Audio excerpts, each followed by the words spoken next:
This week for homework, you'll be listening to the story The Goat and the Singing Wolf. Please listen carefully so you can answer your 2 written comprehension questions for homework. The Goat and the Singing Wolf. A young goat was walking across a field.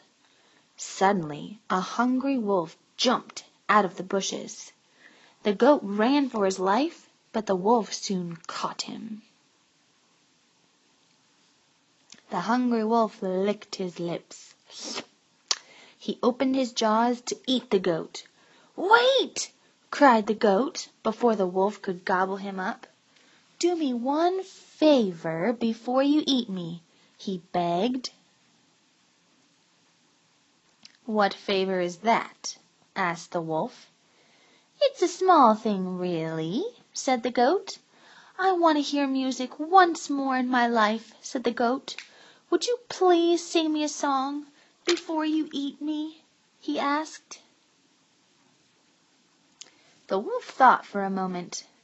"Why not?" he laughed. "I can still eat you when I'm done singing," the wolf growled. So the wolf began to howl out a song for the goat. His mighty voice was loud and strong. A pack of dogs lived nearby on a farm. The wolf's howl soon brought the farmer's dogs running.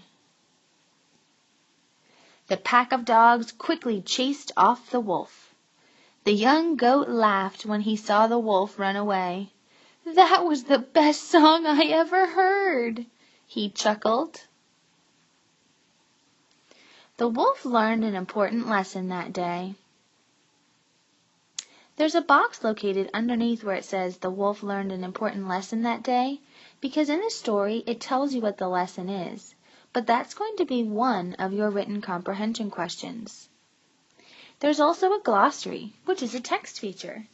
We've talked about glossaries before, but in non-fiction texts. This story is a fiction text. So why does it have a glossary? Fiction text can have text features too. It has a glossary to help you understand some of the bigger, more complicated words in the story. So if you heard words like begged, caught, distracted, favor, goal, or howl, this might be in the glossary. It will help you understand what these words mean. Now that you've listened to the story, it's time to answer your written comprehension questions. Here are some hints to help you be able to answer your written comprehension questions as best you can. Your first hint is to use the question in your answer. We're getting pretty good at this, so keep up the good work. Your second hint is to use character names. Even in a story where there are no people, make sure you don't just say it, but you explain what animal you're talking about.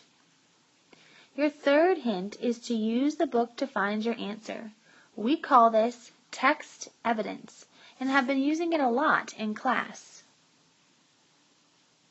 Your fourth hint is to use the word because to explain your thinking. Remember that because is a first grader's best friend.